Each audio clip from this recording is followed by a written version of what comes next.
Have you ever wondered what it's really like entering your very first Warhammer tournament? Well, luckily, I experienced mine a few weeks ago. So let's have a chat about it. Hey guys, Ben here. Welcome to the More Warhammer channel. I've been collecting Warhammer since I was 8 years old. In fact, here is my very first model right here. My beautiful orc. Now at this stage, I have painted probably thousands of models, but there's one thing that has eluded me since I started this hobby, and that is entering an official tournament. Before we get into it, let me rewind a little bit. Now, a couple of weeks ago, I got added into a local Discord community. One night, on a Sunday, I was sitting on the sofa and I was just scrolling through the Discord, checking out people's miniatures, and something popped up that caught my eye. I saw there was a tournament being held in this gaming hall that I've been to play a couple games with my friends in the past. But something about this tournament really grabbed my attention.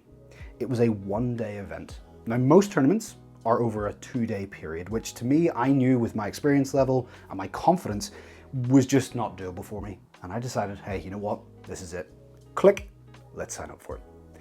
Let's go through what we need to do to get ourselves ready for the tournament though. And I think it's probably best if we go to the table and I show you my list. Let's go.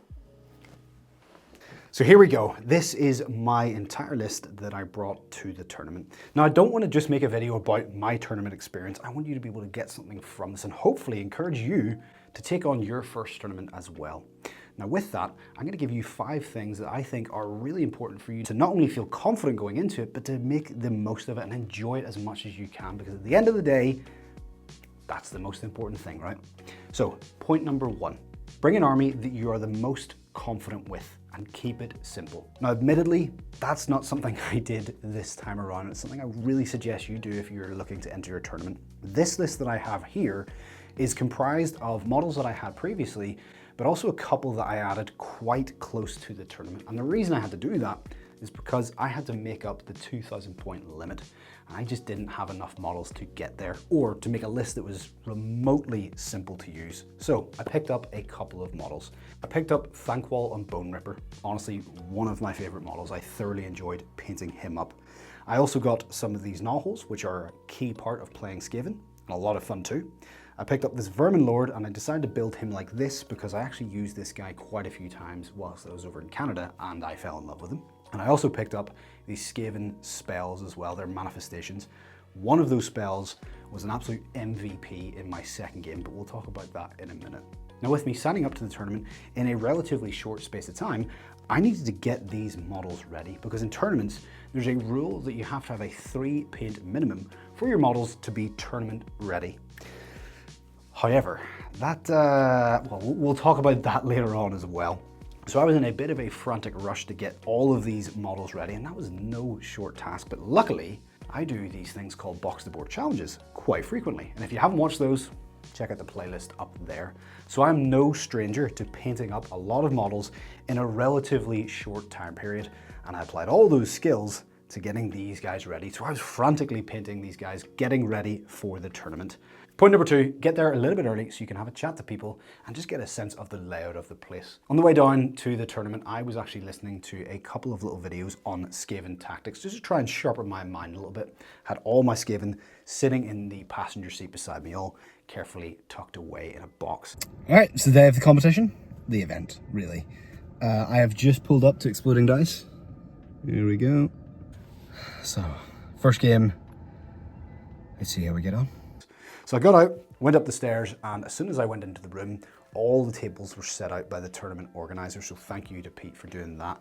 And I saw a couple people's models sitting on the table, so I had a little nosy and checked those out. And as I got into the room, I just started chatting to people. The conversations and the conversation starters are very low-hanging fruit. Everyone in that room shares a single passion. Get in there and chat to a few people.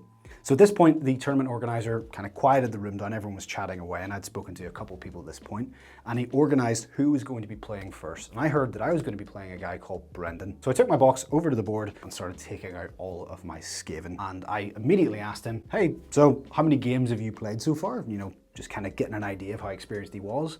And he responded, 100 or so. Cool.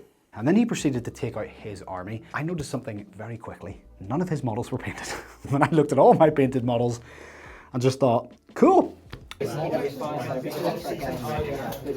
Over one of the breaks, I actually got speaking to the tournament organizer, Pete, and I asked him, what is the rule about having models painted?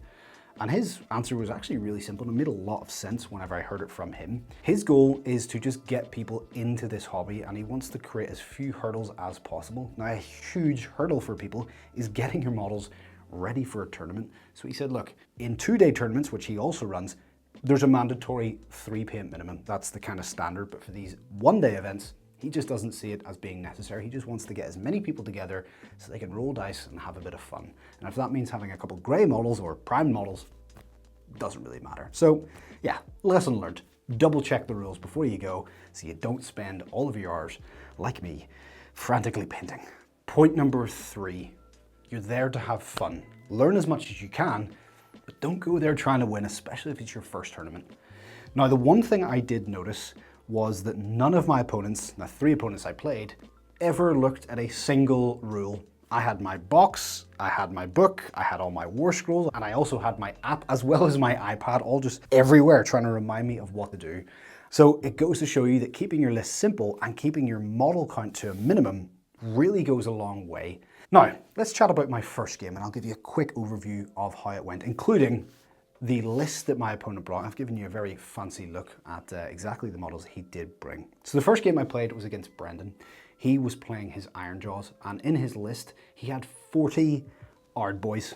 Now, I'm not saying that incorrectly, there's no H on that, which was an absolute block in the middle of the field. Just Ironjaws in general, super high toughness, really hard to chew through, and spoiler alert, I didn't win. In fact, I think I only scored 22 points in that game.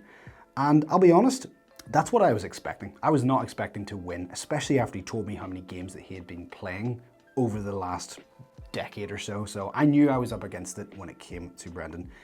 He steamrolled me. He was a great competitor as well. He was actually able to help me with a couple of my rules when it came to Skaven because he had actually played them himself. So that was a really big help with me and my confidence going into the next game. But again, I just want to give Brendan a shout out for bursting my cherry. Didn't think I'd say that. Point number 4 probably seems like a simple one, but it is really important to mention, and that is bring appropriate food and snacks. It is a long day and you are using a lot of brain power. You're going to get tired. Make sure you bring a big bottle of water and good food as well. Try to avoid any greasy or foods that are going to make you feel a bit sleepy because trust me, you're going to need all of this brain power to focus on the game. And finally, point number 5, try and take notes, or at least take photos or something so that you can learn for your next games. And that leads me nicely onto my last 2 games. And the second game was honestly my favorite. It was against a guy called Emmett, who was running Soulblight Gravelords, and he had a beautiful army. And I just want to say a special shout out to Emmett. That was the most fun I had had. And I think the score in that one was about 48 to 50, so a very, very close game. By the way, 50 is the most points you can get, so shout out to Emmett for scoring maximum points. Fantastic opponent, and that's where the MVP of the entire game came out to shine. And believe it or not, it was this. It was a bell. This thing stuck around in the middle of the field for way, way longer than it should have, and it became an absolute thorn in Emmett's side, and it just provided a lot of laughs for us all. In the second game, I felt like I was starting to get my feet a little bit with this army. I was starting to make a little bit smarter decisions, but again, I was having to reference things so many times, and Emmett, as I said earlier, he didn't even look at any of his rules. I think he maybe referenced them once or twice throughout the entire game, and that's something I noticed, so repetitions definitely go a long way. Third game, however, it was a bit different. I was playing a guy called Craig, and he was playing the Flesh Eater Courts, and I'll be honest, at this point of the day, I had played my first game, got my ass beaten like a drum. Second game, much closer game, but again, got beaten. Third game, I was tired at this point. I was 6 hours into the event, 7 hours into the event. And I'll be honest, I couldn't quite hear my opponent. The room was buzzing, as you can imagine. And I just really struggled to hear what he was saying. He was another person that I was chatting to, and I asked him, so how many times have you played? And he goes, oh yeah, this is only the 5th or 6th time I've played this list, and I'm getting ready for Worlds. Cool. Okay, going against the guy who is getting ready for the World Championships. Sweet, see how this is gonna go. And it went exactly how you would imagine. Craig stomped me into the ground. In fact, I don't think I killed a single unit in his army entirely. He just kept bringing them back.